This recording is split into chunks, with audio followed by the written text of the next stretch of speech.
Good evening. This is CTV News for Monday, February 8th. I'm Byron Scott. And I'm Patricia Malone. Thank you for joining us tonight. Well, Prince George's police arrest a man in connection with a child pornography investigation. He's an elementary school volunteer and is also associated with a community choir in Glenarden. CTV's Sonia Shavasva joins us now by phone with more. Sonia?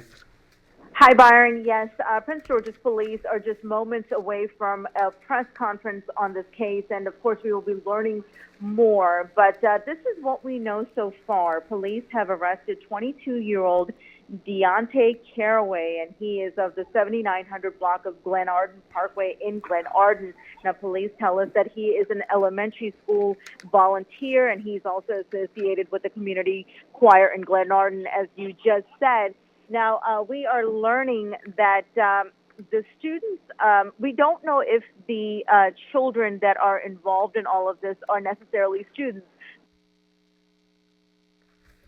Videos that show children between the ages of 9 and 13 engaged in sexual activity. They are naked in some of these cases, and we're told that Caraway is not involved in any of that activity, but he's sort of behind the scenes directing these children, and he has now been charged with 10 counts of felony child porn. And of course, we'll be learning more about the charges, but here's something interesting. He came into police headquarters here on Friday to talk to detectives, and they tell us that's when he was taken into custody. Now, this is on the heels of weeks of investigation by the police department, and like I mentioned, we are here for a press conference, which is scheduled to start at any moment. We should be learning more, and we'll bring that to you as it becomes available.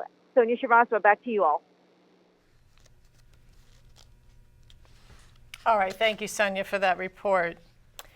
Well, the entire Washington metropolitan region is bracing itself for more snow this evening. However, the National Weather Service is anticipating only 1 to 3 inches. The agency is expecting a rain and snow mix, which will turn to just snowfall around midnight.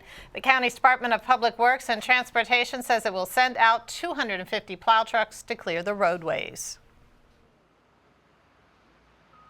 Residents should wait 12 hours until the snow has subsided before they would reach out in terms of their roads maybe are not being plowed. They can continue to utilize our PGC Trip mobile app, and that actually will provide you with pavement sensors, map locations, and also to go to our website. We have thus far spent approximately $5.6 million in terms of our budget.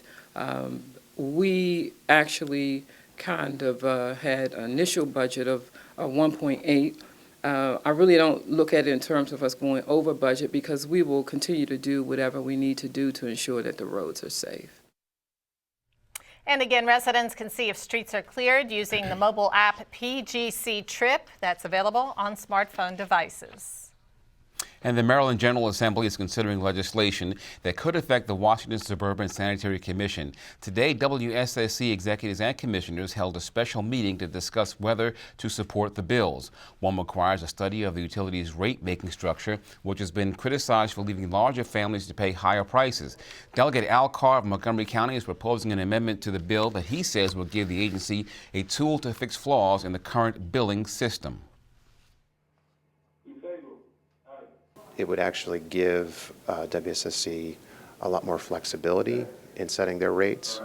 They could have a different rate for residential customers, a different rate for commercial customers, a different rate for industrial customers. So that would be a tool for them that they could use in the future to address the flaw that's in their current rate structure. Is that something? And according to the water company, commissioners support the idea of a study but believe Carr's amendment would be putting the cart before the horse. Leaders also voted to oppose a bill that would limit the funding level increase for a proposed capital or operating budget or a change in funding for a particular item unless county councils in both Montgomery and Prince George's agree. A second trial for a man charged with murdering his uncle begins today. Brian Mayhew and two co-defendants, Stanley Winston and Anthony Cannon, face first-degree murder and related charges for the 2012 killing of Nico Mayhew. Now, prosecutors say they believe Mayhew ordered his uncle's death from jail in an attempt to avoid facing prosecution for 2 murders he committed in 2011. His first trial ended in a hung jury last July. Mayhew's retrial is expected to last about 2 weeks.